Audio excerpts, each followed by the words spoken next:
ഉടമ്പടി എടുക്കുമ്പോൾ എനിക്ക് ഒരുപാട് നിയോഗങ്ങൾ മനസ്സിലുണ്ടായിരുന്നു. ആദ്യത്തെ നിയോഗമാണ് എൻ്റെ ഒരു ഗവൺമെൻറ് ജോലി എന്നുള്ള സ്വപ്നം.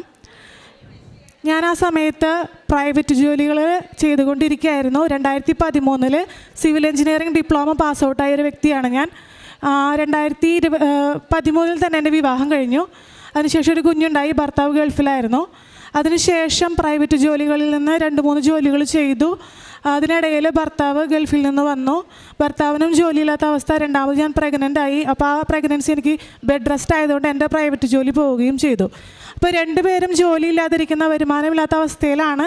ഞാൻ വളരെ നിരാശപ്പെട്ടിരിക്കുമ്പോഴാണ് എനിക്ക് മാതാവിൻ്റെ അടുത്ത് ഉടമ്പടി എടുക്കാൻ അങ്ങനെ ഒരു ആഗ്രഹം വളരെയധികം, എൻ്റെ വ്യക്തിപരമായ ആവശ്യത്തിന് വേണ്ടി മാത്രമാണ് എനിക്ക് അങ്ങനെ ഒരു ആഗ്രഹം തോന്നിയത്. അങ്ങനെ ഞാൻ ഡീൻസി ചേച്ചിയുടെ നിന്ന് ഡീറ്റെയിൽസുകളൊക്കെ അറിഞ്ഞ് ഉടമ്പടി എടുത്തു. ഉടമ്പടി എടുത്ത് സെപ്റ്റംബർ 3-ാം തീയതി ഉടമ്പടി എടുത്ത് പിറ്റേ ദിവസം തന്നെ ഞാൻ എംപ്ലോയ്മെൻറ്റ് വഴി ഒരു ഇൻ്റർവ്യൂവിന് അറ്റൻഡ് ചെയ്തിരുന്നു. ആ എംപ്ലോയ്മെൻറ്റ് ജോലി ITIയിൽ ഇൻസ്ട്രക്ടറായിട്ടായിരുന്നു. ആ ജോലി എനിക്ക് കിട്ടി.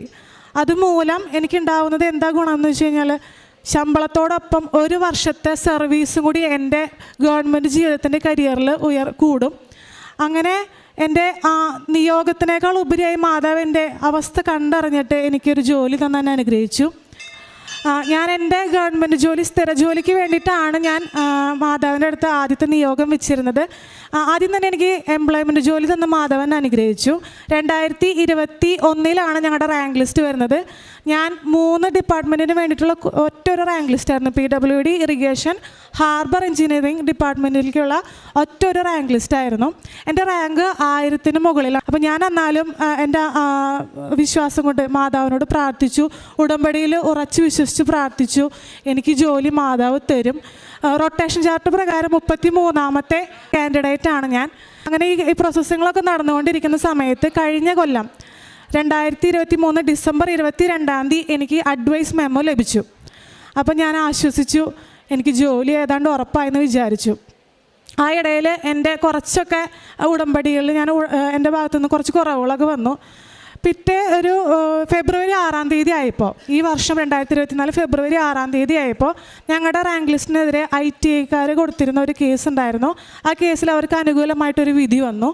ആ വിധി പ്രകാരം ഞങ്ങളുടെ റാങ്ക് ലിസ്റ്റ് 2024 ഏപ്രിൽ 13-ന് തീരേണ്ട റാങ്ക് ലിസ്റ്റ് ക്യാൻസൽ ചെയ്ത് എല്ലാ ജോലിയിൽ കയറിയവരെയും അഡ്വൈസ് മെമ്മോ പോയവരെയും പിരിച്ചുവിട്ടുകൊണ്ട് പുതിയ റാങ്ക് ലിസ്റ്റ് റീകോൾ ചെയ്യണമെന്ന് പറഞ്ഞിട്ട് ഒരു കോടതി വിധി വന്നു. അപ്പോൾ അഡ്വൈസ് മെമ്മോ കിട്ടി ജോലി പ്രതീക്ഷിച്ചിരുന്ന എനിക്ക് ശരിക്കും പറഞ്ഞു കഴിഞ്ഞാൽ എന്ത് ചെയ്യണമെന്നറിയാത്തൊരവസ്ഥയിലായിപ്പോയി. അപ്പോഴാണ് ഞാൻ എൻ്റെ കുറവുകൾ മനസ്സിലാക്കിയത്. വീണ്ടും ഞാൻ ഉണർവോടുകൂടി പ്രാർത്ഥിച്ചു, മാതാവിൻ്റെ അടുത്ത് ഉറച്ചു വിശ്വസിച്ചു. വക്കീലെ കാണാൻ പോകുമ്പോഴും എന്ത് പ്രൊസീജിയറുകൾ ചെയ്യുമ്പോഴും ഉടമ്പടി കാശുരൂപം കയ്യിൽ പിടിച്ചുകൊണ്ട് തന്നെ ഞാൻ എല്ലാ കാര്യങ്ങൾക്കും പോയി. കഴിഞ്ഞ മുന്നത്തെ ആഴ്ച ഞങ്ങളുടെ ട്രിബ്യൂണൽ കോടതിക്കെതിരെയുള്ള ഈ വിധിക്ക് ഹൈക്കോടതിയിൽ നിന്ന് സ്റ്റേ ഓർഡർ കിട്ടി. സ്റ്റേ ഓർഡർ കിട്ടിയത് മൂലം എനിക്ക് ഇന്നലെ അപ്പോയിൻമെൻറ്റ് ഓർഡർ വന്നു. അപ്പോയിൻമെൻറ്റ് ഓർഡർ വന്ന് നാളെ എനിക്ക് തിരുവനന്തപുരത്ത് വെരിഫിക്കേഷൻ കഴിഞ്ഞ് ജോയിൻ ചെയ്യണം. ഞാൻ നിയോഗം വെച്ചിരുന്നപ്പോൾ 3 ഡിപ്പാർട്ട്മെൻറ്റിന് വേണ്ടിയിട്ടുള്ള കോമൺ ലിസ്റ്റ് ആയതുകൊണ്ട് ഞാൻ ആഗ്രഹിച്ചിരുന്നു PWD ഡിപ്പാർട്ട്മെൻറ്റിൽ ജോലി കിട്ടുന്നത്. വേക്കൻസികൾ വളരെ കുറവാണ്. പക്ഷേ ഞാൻ എന്നാലും മാതാവിനോട് കരഞ്ഞ് പ്രാർത്ഥിച്ചിരുന്നു എനിക്ക് PWD ഡിപ്പാർട്ട്മെൻറ്റ് തന്നെ കിട്ടണമെന്ന്.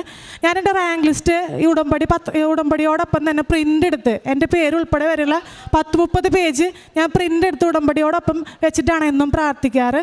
അപ്പോൾ മാതാവിൻ്റെ പ്രാർത്ഥന കേട്ടു. എനിക്ക് അപ്പോയിൻമെൻ്റ് ആയിരിക്കുന്നത് PWD ഡിപ്പാർട്ട്മെൻറ്റിൽ തന്നെയാണ്, റോഡ് സെക്ഷനിലാണ്. ഇതാണ് എൻ്റെ ഏറ്റവും വലിയൊരു സാക്ഷ്യം.